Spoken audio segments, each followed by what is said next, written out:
As I was completing my MRI scan and preparing to leave, two masked gunmen suddenly appeared and pointed their weapons at me. I clearly realized I was at an absolute disadvantage and could only raise my hands as they commanded, but I had no intention of surrendering without a fight.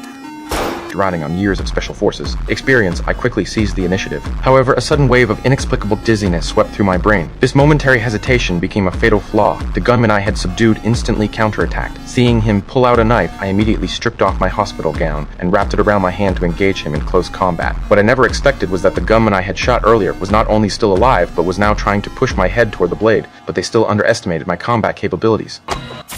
Seizing the moment when their coordination failed, I rolled and grabbed the gun on the floor, emptying the magazine without hesitation. When I yanked open the door to give chase, the corridor was already deserted. I instinctively checked the weapon in my hand and discovered that this gun I had taken from the killer was the very one locked in my home safe. An ominous premonition washed over me like a tide. I immediately drove home, calling my wife repeatedly along the way, but no one answered. When I arrived home, my worst fears had come true. My wife and daughter lay in pools of blood.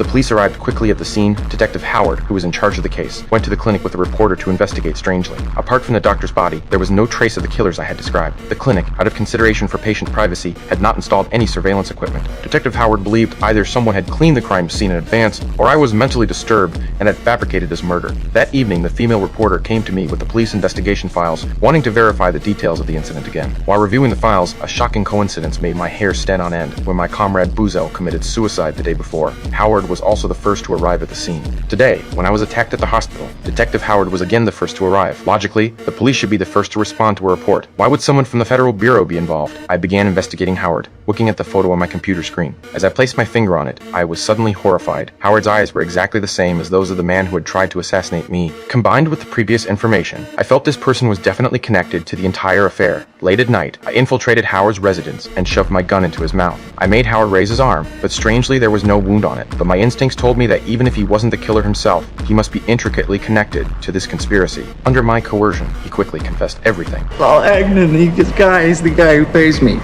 That's his name.